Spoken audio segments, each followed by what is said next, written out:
Welcome, everybody, to the Retail Corner podcast. We're very excited to have one more episode with you guys. And today we're going to be talking to Roi Kliper. Roi Kliper, the CEO of City Hive. How are you doing, Roy?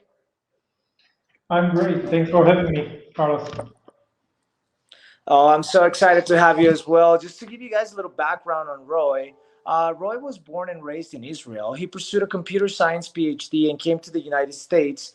Uh, to pursue postdoctoral studies at Cornell Tech, which amazingly, Cornell Tech actually became an investor to his company, City Hive. He co founded City Hive with the most talented engineer that he knew, or engineers, I should say. And then they joined forces in the mission to make cutting edge technology available and accessible at every scale of independent businesses that are challenged with the fast pace of their respective industry.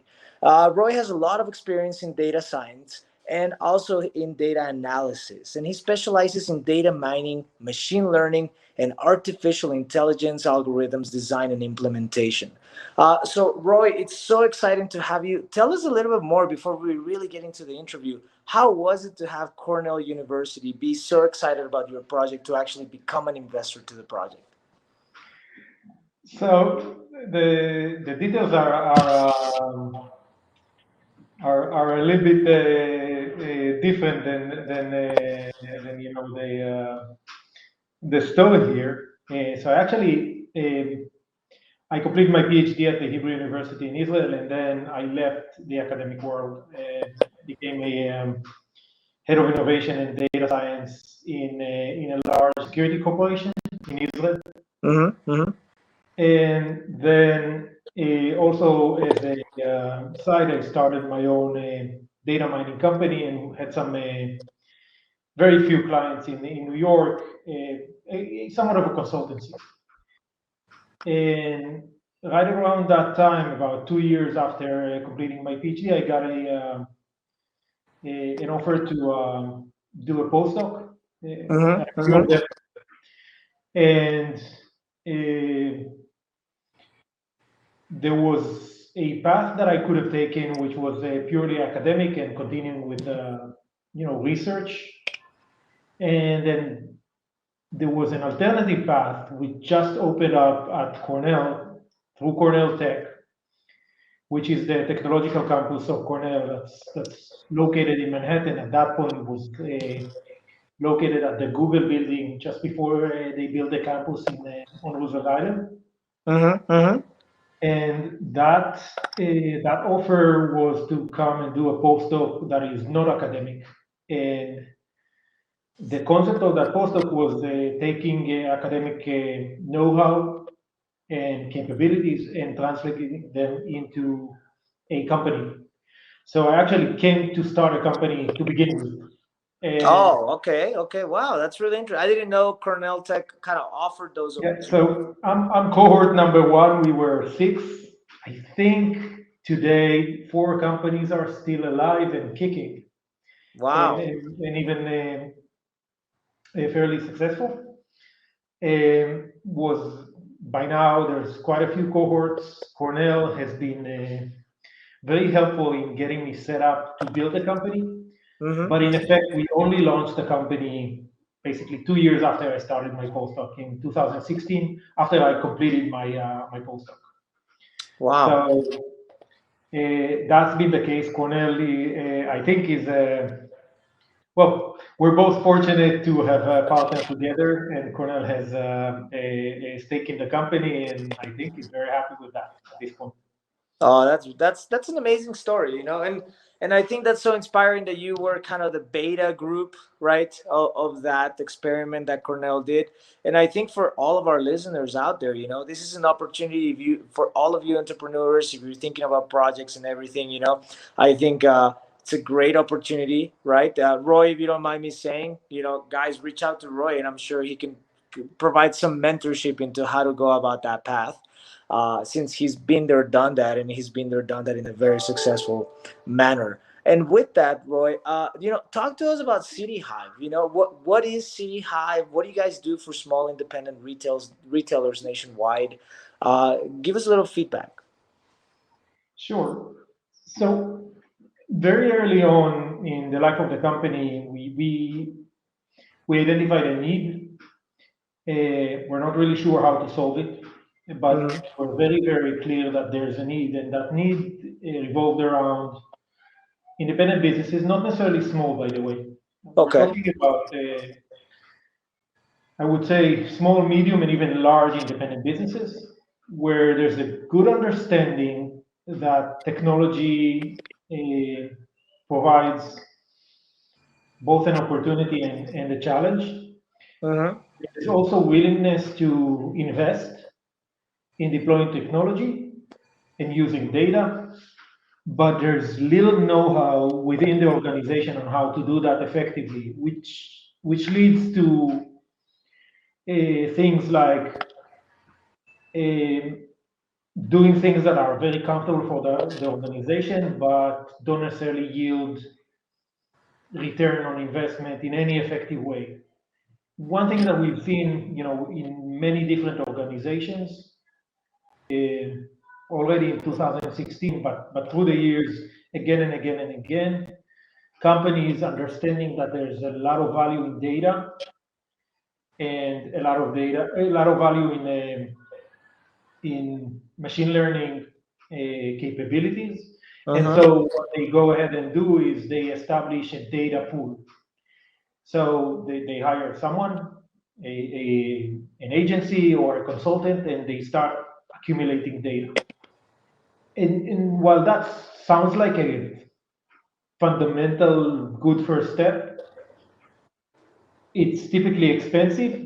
And once you get into the actual use case, you'll find out in many more cases than not that the data that you accumulated is either the wrong data or it's not really available for you to actually extract the value that you. So we've seen businesses investing tens of thousands and hundreds of thousands of dollars in basically in technology, Mm-hmm. but with Mm-hmm. little ability to Capitalize on generate it. to reap the rewards of that. So the thing that CDI was very good at very early in our life was de-risking that process. We took in customers with zero risk, meaning no upfront cost. And we started talking to, at the beginning, retail stores, and then later on, larger retail stores and distributors and suppliers, and started talking with them about potential use cases, and then implementing those use cases and building small partnerships around it. If we're successful, this is the business model around this. And luckily for us, we've been fortunate to generate a lot of value and grow very quickly. And in 5 years of existence, we're now serving about 2,500 retailers, about 1,000 suppliers and distributors in the wine and spirits industry, with a Wow. range of different use cases. And what's also nice about it is that the churn for CT Hive, a SaaS company also measured by churn, is we've lost in 5 years maybe a handful of customers. That's a result of two things. We're able to drive the value, and we only charge for the value. We don't. The business model is effective. So that's kind of like where we're at today, and then I can get into details on what we end up doing for our clients, which is very versatile in that use Okay, case. wow. No, that's super interesting. And Roy, with the whole pandemic and of course businesses being forced to become digital, how has that really impacted your company and the services that you guys offer? Has it increased the ability to help your customers, or have you seen more limitations? And where do you stand with your competitors? So a few things that the pandemic created. Uh, First of all, we were considered a very good company before the pandemic, Mm-hmm. and our perception in the industry, within the customers that we serve, and within general customers was very high already before the pandemic. But at the same time, we were considered as a nice to have, not as an essential infrastructure. Okay. It was like, yeah, we know we need it, but we probably have 5 years in to kind of like this is Yeah, yeah, yeah. Kind of like it was a perspective of the cherry on top of the banana split, right? Like it exactly. looks And nice and pretty, but I don't feel like I needed to operate. no, so everybody that we spoke to was kind of excited, saw the value. Mm-hmm. Mm-hmm. The ones that went ahead were I would call early adopters, the ones that they kind of understand and are not afraid of testing, and it helped that there was no upfront cost, so there wasn't really financial risk. There was more an attention risk. Mm-hmm. Mm-hmm. But then when the pandemic hit, um, it created an environment where there was higher uncertainty. There was a deeper need of technological solutions to solve a touchless experience and curbside and managing with extreme efficiencies because suddenly, a store that used to be managed with 10 employees for constraints imposed on us by reality suddenly needed to operate at the same level of efficiency or even higher levels of efficiency with 3 employees, which made the need for creativity and in the deep technological sense much higher. Mm-hmm. CDI really stepped in and really flourished, and at times, like at the peak of the pandemic in April, May 2020, CDI basically grew its business between March 2020 and May 2020 by about 35x. Wow. And Wow. so we're talking about a business that runs at an annual run rate of about $500 million with 11 people Mm-hmm. and really like deploying continuous deployment, continuous development multiple times a day and really pushing the boundaries. And at one point, like the really big companies were not standing, but CDI kept running ahead of its competition and really pushing our clients. The clients that work with City Hive obviously had a banner year, which today, in 2021, we're we're working very hard to meet and exceed. But you're coming from 2019 to 2020 with an X of a double digits across the board, and then once the technology is there, once the consumers really are engaged with that technology, it's there to stay, and then you could get creative as a business.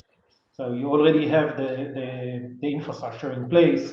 Mm-hmm. You Mm-hmm. already have the consumers onboarded on the platform because they had no other way to interact with you before during the pandemic. So now in 2021, things are opening up. You already have that infrastructure, and you can get creative and creating very very exciting experiences like clubs, subscriptions, engagement, um, all kinds of cross industry collaborations that are kind of core component of the CDI platform.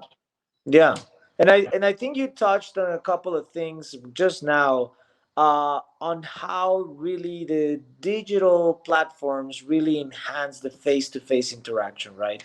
Through loyalty programs, through clubs, through all these digital things that we can convey messages and create kind of a personal relationship, right?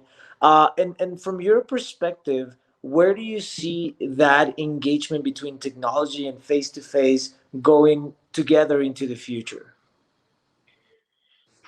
So I'll start with the challenge that we've had. I mean, when we came to a conversation, and when we come to conversations with potential customers, business customers, Mm-hmm. we're compartmentalized as an e-commerce solution. We're not an e-commerce solution. We're a digital solution. We don't think that e-com exists.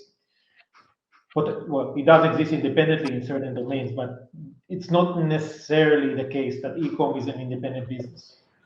we keep telling our clients that ecom digital is a muscle in your business, and it's only good if at the end of the day you have a stronger business, a bigger business, higher top lines, better margins. And that's kind of how we're measuring it. And we're not measuring it on the e-com part. Mm-hmm. We have conversations with our clients about the total business, even though we'll be processing the e-com part, but we'll be observing how that affects the in-store transaction and how we can, as a business, increase foot traffic, increase basket size at the store level. And digital as an infrastructure exists already in the store level. So you have the POS, Mm-hmm. we have digital signage, ESL. All the customers are walking around with their phones. And so the question that we're trying to solve for businesses is how do we bring all those things that exist and create a rich, connected environment for the retailers to succeed in maintaining and getting a relationship with the consumer. Once you have the Absolutely. relationship and you own the consumer relationship, sales will come. Yeah. Yeah, So and most that's kind of our importantly, approach to things. absolutely. And most importantly, to your point, once you have that relationship, sales will come in a repetitive manner, right? Which is what every business wants. There's no business if you have a one-time customer, right? So as you very well mentioned, once you can build that connection, once you can build that relationship with your customer, then they become repeat customers, right? Always becomes like a family. A welcome to my home, which is my store, and here I am to you every day of the week, right? So that's amazing. And one last question for you. So Before yeah, we jump ahead, of course. so I think all that is right to the point, and but you need to translate it to numbers, right? And those numbers are very common, but they're rarely measured at the store level. So in ecom, uh, cost of customer acquisition is the most basic thing to look at. LTV, long-term value of the customer, is something that if you're not looking at it and you're in ecom, then you probably have no idea what you're doing. Very surprisingly, in the retail space, and again, this is a retail podcast, but very very much like it, that's also true in B2B and higher up in the supply chain. Mm-hmm. Those numbers are not necessarily available for the operators or the executives. They're not even thinking in those terms. And one of the things that CDI does is exposing those numbers. Cost of customer acquisition should be thought of at the store level.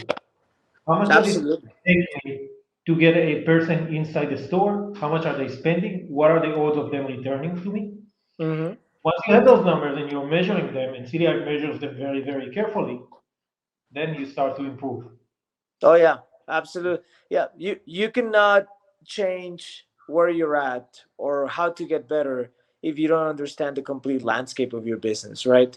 And to your point, you're absolutely right. If you don't understand your customer acquisition, because there's a difference between your customer entry and your customer acquisition, right? I can have 100 people walk into my store, but if they leave empty-handed just as they came in, that represents no add-on value to my business versus the customers that come in and they actually leave with merchandise in their hands and they're excited and they tell their family about it and they want to come back and repeat that business with more people with the hand in hand.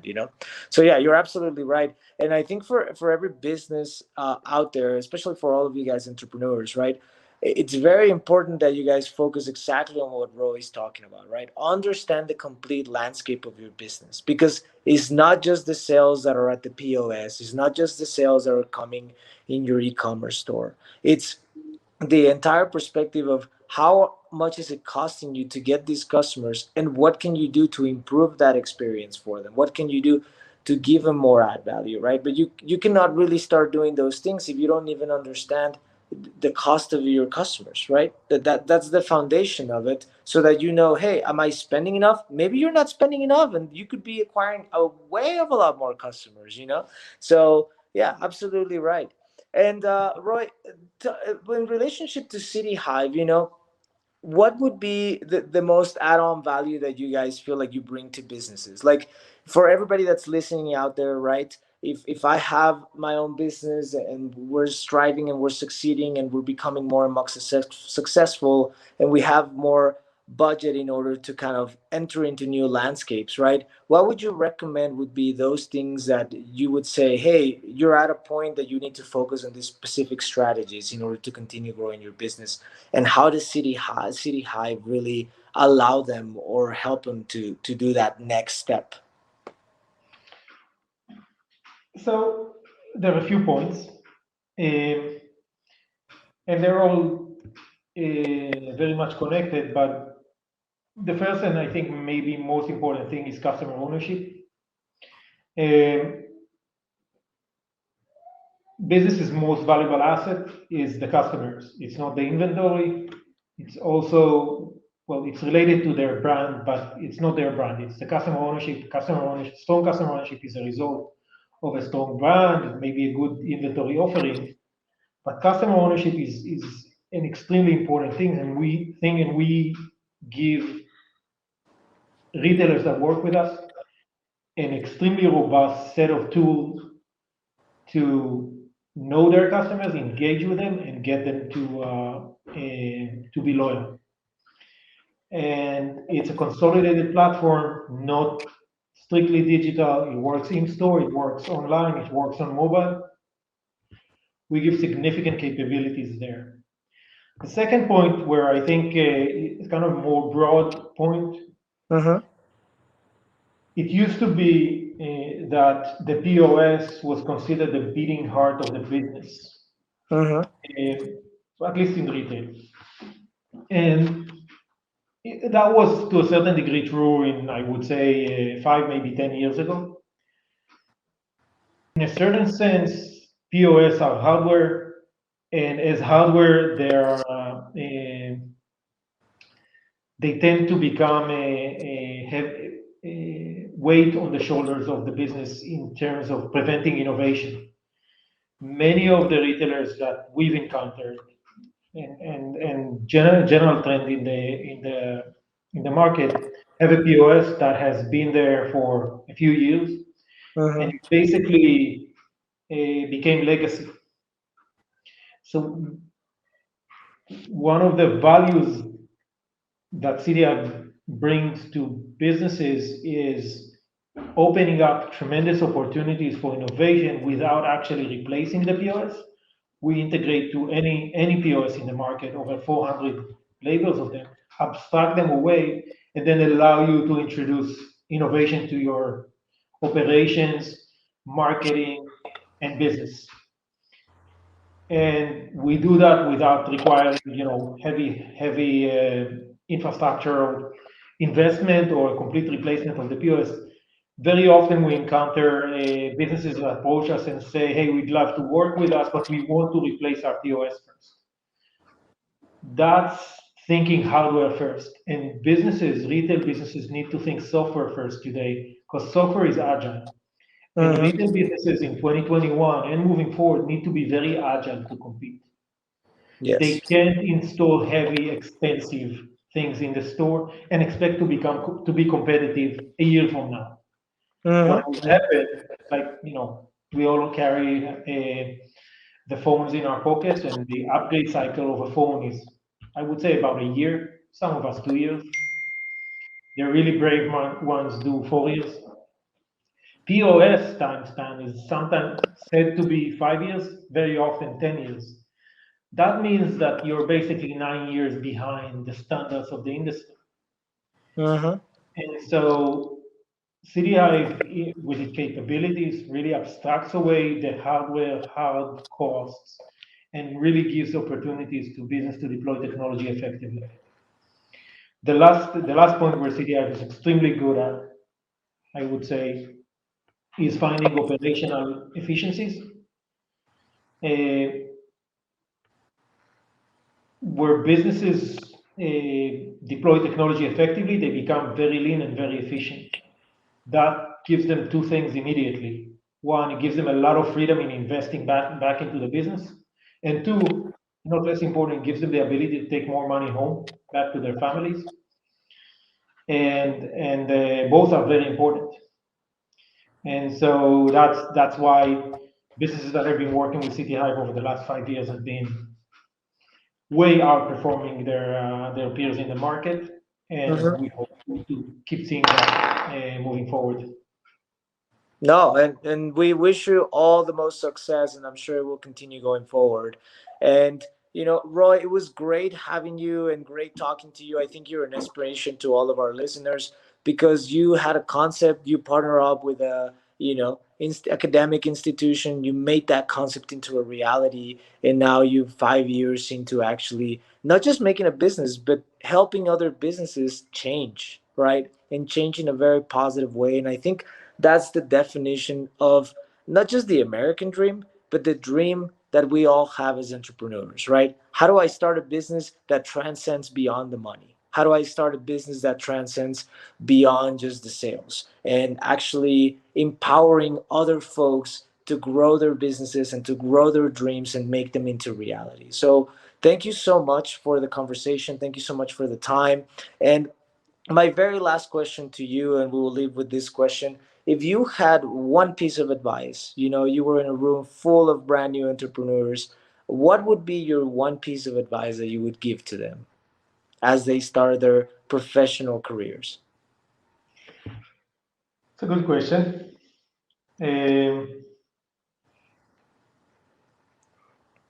we're in I'm leading a technology business, Hmm.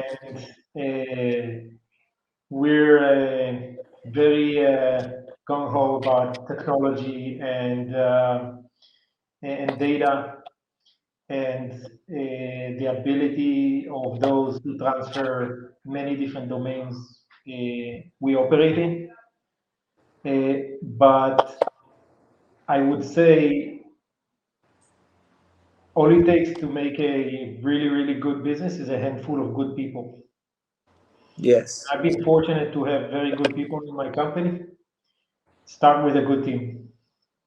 I love it. I completely agree with you. You're only as strong as your weakest link. And that is critical for every business owner out there, guys. It is one of the most challenging things is finding the correct people, right, at the right time for the right job at the right moment. And it's hard, but it's so worth it because you are only as strong as the people in your team.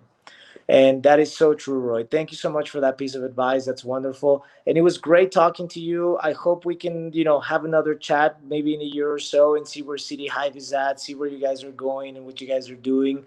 But we really appreciate your time. And for everybody else listening, if you have any questions, we'll be posting City Hive's information on the footer so that you guys can reach out to them and you can really use their services to continue growing your business. And also, I think if you have any questions or if you guys want to participate in the Retail Corner podcast, please don't hesitate to give us a call or send us an email. Roy, it was a pleasure talking to you, and you guys have an amazing day. Thank you so much for your time. Absolutely my pleasure. Thanks, Carlos. See you soon. Awesome. Thank you. If you wish to have a conversation with us, then email us at retailcorner@proxima360.com or visit our website at theretailcorner.proxima360.com. Thank you so much for tuning in. Stay safe and see you next time.